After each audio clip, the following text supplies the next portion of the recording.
तो नमस्कार, सत श्री अकाल और जय श्री राम आप सभी को। जैसा कि आपको पता है कि बोर्ड एग्जाम्स आ गए हैं, टाइम टेबल आ चुके हैं, तो अब हम भी आपकी तैयारी थोड़ी फास्ट करने वाले हैं। तो आज हम बहुत ही ढेर सारे दिनों बाद लेके आए क्लास 10th का वीडियो, वो भी नाइट्रिक एसिड। तो बच्चों ये हमारी गारंटी है कि जो भी इस बोर्ड पे लिखा है उसके बाहर से आपके बोर्ड एग्जाम में कुछ नहीं आएगा। और जैसे ही जनवरी आएगा हम आपके लाइव क्लासेस करवाने वाले हैं जिसमें पीवाईक्यूज होंगे। तो आइए स्टार्ट करते हैं आपका नाइट्रिक एसिड क्लास 10th का चैप्टर। तो नाइट्रिक एसिड की बात करते हैं तो उसका जनरल फॉर्मूला जो होता है बच्चों वो होता है HNO3 और इसको एक्वा फोर्टिस भी कहा जाता है, स्ट्रॉन्ग वाटर। ग्लोबर ने इसे प्रिपेयर किया था। ये सब जो बच्चों क्वेश्चन आपको दिख रहा है ना, ये सब 1 मार्क्स के क्वेश्चन में बहुत ही ज्यादा इंपॉर्टेंट होता है एमसीक्यू में कि हु प्रिपेयर्ड नाइट्रिक एसिड।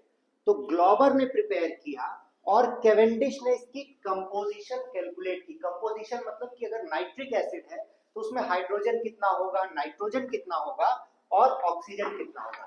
तो ये आपको सेक्शन ए एमसीक्यू के लिए याद रखना होगा। अब नाइट्रिक एसिड की हम बात करते हैं बच्चों, तो इसको एक्वा फोर्टिस स्ट्रॉन्ग वाटर कहा जाता है। स्ट्रॉन्ग वाटर इसलिए कहा जाता है क्योंकि जनरली ये व्हाइट कलर का होता है और मेटल्स को कोरोड करता है। तो ये क्वेश्चन आपका बनता है गिव रीजन का।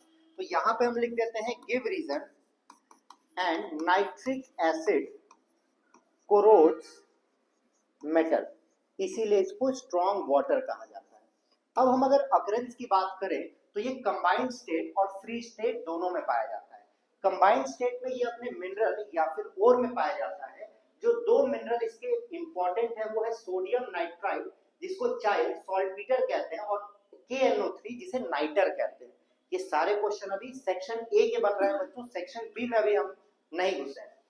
फ्री स्टेट की बात करें तो फ्री स्टेट में नाइट्रोजन जो एटमॉस्फेयर में प्रेजेंट होता है, जैसे ही लाइटनिंग आती है वो ऑक्सीजन के साथ कंबाइंड होकर नाइट्रिक एसिड बनाता है और वही एसिड रेन होता है। एक साल ये क्वेश्चन आया था, how the free state of nitrogen helps in formation of acid rain. तो जो फ्री नाइट्रोजन होता है एटमॉस्फेयर में वो ऑक्सीजन के साथ कंबाइन करेगा, जब लाइटनिंग डिस्चार्ज होगा नाइट्रिक ऑक्साइड बनाएगा, नाइट्रिक ऑक्साइड वापस से ऑक्सीजन से रिएक्ट करेगा, नाइट्रोजन डाइऑक्साइड बनाएगा और वाटर के साथ रिएक्ट करके नाइट्रिक एसिड बना देगा। ये जो पूरी कहानी है, this is a type of chain reaction. जैसे ही लाइटनिंग डिस्चार्ज होगा ये चीजें आपकी स्टार्ट हो जाएंगी। अब बढ़ते हैं अगर हम आगे और बात करें इसके लेबोरेटरी प्रिपरेशन की, तो लेबोरेटरी प्रिपरेशन में बच्चों कुछ ऐसा सेटअप होता है और ये सेटअप आपको याद होना चाहिए क्योंकि सेक्शन बी में और सेक्शन ए दोनों में कई बार ये डायग्राम बना के आएगा। आपसे पूछेगा कि किसके लिए यूज होता है, कौन सा इसका प्रिपरेशन है, क्या इसके प्रिकॉशंस है। तो आइए देखते हैं। यहाँ पे जो रिएक्शन होगा, जो मेन रिएक्शन हो रहा है वो होता है पोटेशियम नाइट्रेट के साथ। और KNO3 का बच्चों कॉमन नेम आपने क्या पढ़ रखा है, नाइटर। तो आपसे पूछ सकता है कि नाइटर के साथ क्या होने वाला है। तो जैसे ही आप नाइटर से कंसंट्रेटेड सल्फ्यूरिक एसिड को रिएक्ट करवाएंगे, देखिए ये ध्यान देने वाली बात है, जिन्होंने शक्तिमान देखा होगा उन्हें पता होगा कि छोटी मगर मोटी बात है। तो 200 डिग्री सेल्सियस से कम पे इसे हीट करते हैं तो नाइट्रिक एसिड के फ्यूम्स बनते हैं और पोटेशियम बाइसल्फाइड बनता है।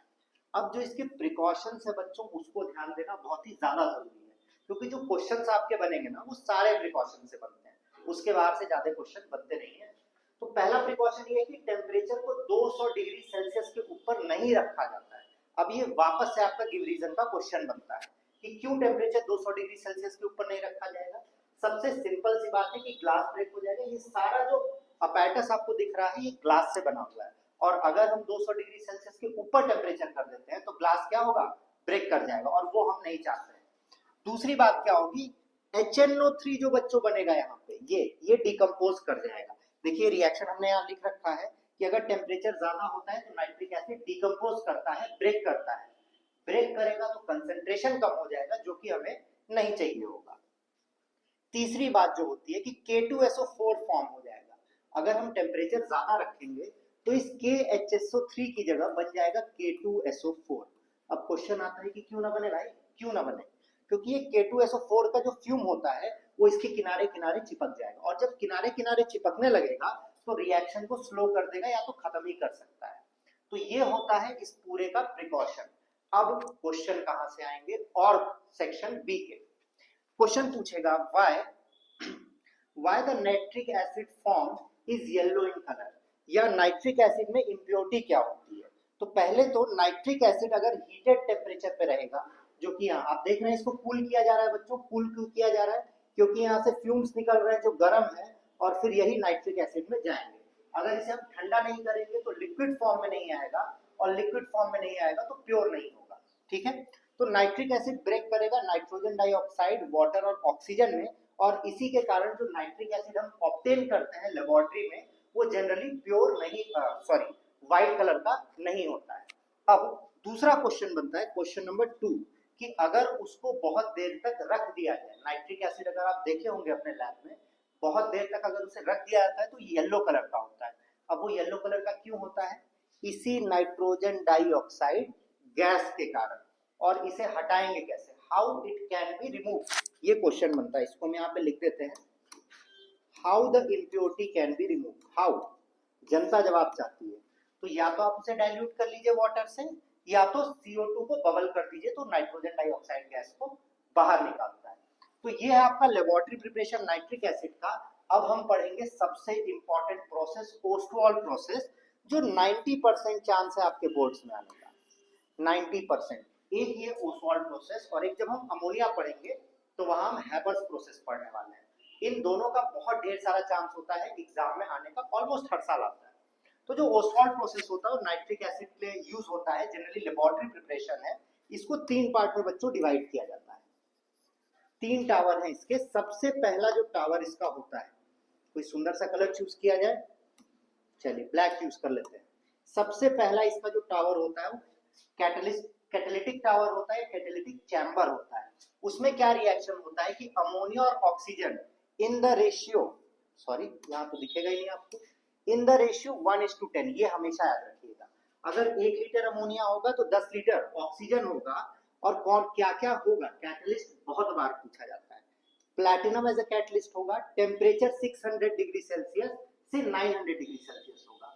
और यहाँ पे क्या बनेगा, नाइट्रोजन मोनोऑक्साइड बनेगा। जैसे ही नाइट्रोजन मोनोऑक्साइड बना, हम कैटालिटिक चैम्बर से आगे बढ़ जाएंगे और हम पहुंचेंगे ऑक्सीडेशन टावर पे। देखिए ऑक्सीडेशन टावर का काम क्या है। ऑक्सीडेशन टावर में नाइट्रोजन मोनोऑक्साइड जो बना था ना कैटालिटिक चैम्बर में, उसको ऑक्सीजन के साथ रिएक्ट किया जाएगा 500 डिग्री सेल्सियस से नाइट्रोजन डाइऑक्साइड बनाने के लिए। आपको नाइट्रोजन डाइऑक्साइड बनता दिख रहा है, मतलब जो सेकेंड ऑक्सीडेशन टावर है वो यहाँ पे काम करता है। ठीक, ऑक्सीडेशन टावर का भी आपको आइडिया लग गया। पर ये जो नाइट्रोजन मोनोऑक्साइड बन रहा है ना बच्चों, ये नाइट्रोजन मोनोऑक्साइड को कूलिंग कॉइल से पहले पास किया जाता है। कूलिंग कॉइल से क्यों पास किया जाता है? क्योंकि इतने ज्यादा टेम्परेचर पे था कि वो नाइट्रोजन मोनोऑक्साइड उड़ भी सकता है, गायब हो सकता है या डिकम्पोज हो सकता है। तो उसे रिएक्शन कराने के लिए पहले हम कूल करते हैं और फिर ऑक्सीडेशन टावर के पास भेजते हैं। उसके बाद तीसरा काम होता है एब्जॉर्प्शन टावर।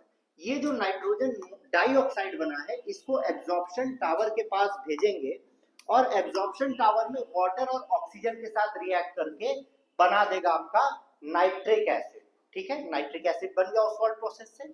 अब इसमें होता क्या क्या है, ये पूरा जिसमें रिएक्शन हो रहा है उसको क्वार्ट्ज से लाइनिंग होती है। अब पूछेगा वाई क्वार्ट्ज से लाइनिंग क्यों करें हम? इसलिए करते हैं क्योंकि क्वार्ट्ज एसिड रेजिस्टेंट होता है। नाइट्रोजन डाइऑक्साइड ये जो बन रहा है ना, इसको नाइट्रिक एसिड में एंटर करने से रोकता है गैसियस के फॉर्म में, इसीलिए हम क्वार्ट्ज से उसकी लाइनिंग करते हैं। आई होप आपको ओस्वाल्ड प्रोसेस भी समझ में आ गया होगा। आगे अगर बढ़ते हैं तो नाइट्रिक एसिड, ये क्वेश्चन हमेशा पूछेगा आपसे और ये पूछने ही वाला है। Nitric acid can not be concentrated above 68 degree Celsius. ये पूछता है, वेरी वेरी इंपॉर्टेंट। हमें यहाँ लिखते हैं very very very very very, जितना वेरी आप चाहे लिख सकते हैं, वेरी इंपॉर्टेंट। नाइट्रिक एसिड को 68% के ज्यादा कंसंट्रेट नहीं कर सकते। अब क्यों नहीं कर सकते? क्योंकि 121 डिग्री सेल्सियस जो इसका बॉइलिंग पॉइंट है उस पे ये कांस्टेंट बॉइलिंग मिक्सचर बना देता है। अब कांस्टेंट बॉइलिंग मिक्सचर क्या होता है?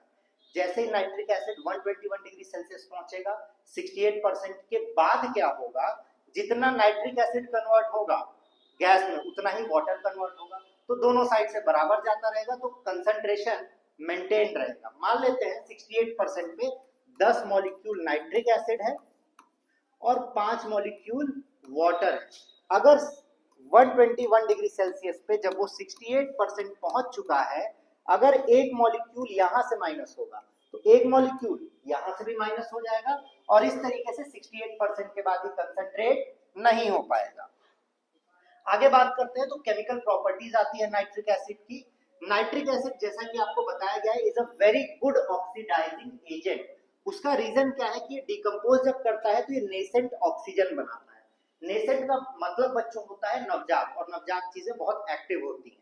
तो नेसेंट ऑक्सीजन होने के कारण ये बहुत ज्यादा स्ट्रॉन्ग ऑक्सीडाइजिंग एजेंट है और सबके साथ अलग अलग तरीके से रिएक्ट करता है। तो आइए ध्यान देते हैं।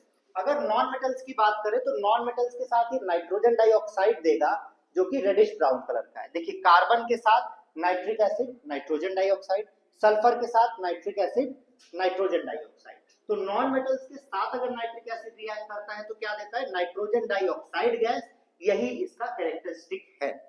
आगे बात करते हैं तो मेटल्स का ऑक्सीडेशन तीन तरीके से होता है, या तो कोल्ड डाइल्यूट HNO3 के साथ, या तो डाइल्यूट HNO3 के साथ, या तो हॉट डाइल्यूट HNO3 के साथ। अब क्वेश्चन आता है कि आप ये कैसे पता करें कि किसके साथ रिएक्शन हुआ है। एग्जाम में तो हो सकता है आपको ना दे। तो अगर कोल्ड और डाइल्यूट HNO3 रहेगा तो सारे मेटल्स के साथ वो हाइड्रोजन गैस देगा। अगर डाइल्यूट HNO3 रहेगा, कोल्ड नहीं रहेगा, देखिए 1% भी ये लिखा हो सकता है, तो नाइट्रोजन मोनोऑक्साइड देगा। और अगर हॉट डाइल्यूट के साथ करेगा तो नाइट्रोजन डाइऑक्साइड देगा। ये आपका आइडेंटिफिकेशन है। अगर 1% दिया या कोल्ड डाइल्यूट दिया मतलब मेटल के साथ हाइड्रोजन गैस, अगर डाइल्यूट HNO3 दिया तो मेटल के साथ नाइट्रोजन मोनोऑक्साइड, और अगर हॉट डाइल्यूट दिया तो उसके साथ नाइट्रोजन डाइऑक्साइड। ये क्वेश्चन आपको डायरेक्टली आ सकता है, कंप्लीट द रिएक्शन में आ सकता है, या with an example explain the oxidising nature of nitric acid करके आ सकता है। तो ये कैरेक्टरिस्टिक आपको बच्चों याद होना चाहिए। रिएक्शन आप चाहे अपनी कॉपी पे लिख सकते हैं, नहीं तो आप हमारे टेलीग्राम चैनल पे चाहे चले जाए, वहां पे ही आपको नोट्स प्रोवाइड कर दी जाएगी। तो घबराइएगा बिल्कुल नहीं, हम आपके साथ में क्वेश्चंस आपको करवाने वाले हैं। और तब तक के लिए लाइक शेयर और सब्सक्राइब करना मत भूलिएगा। जय श्री राम।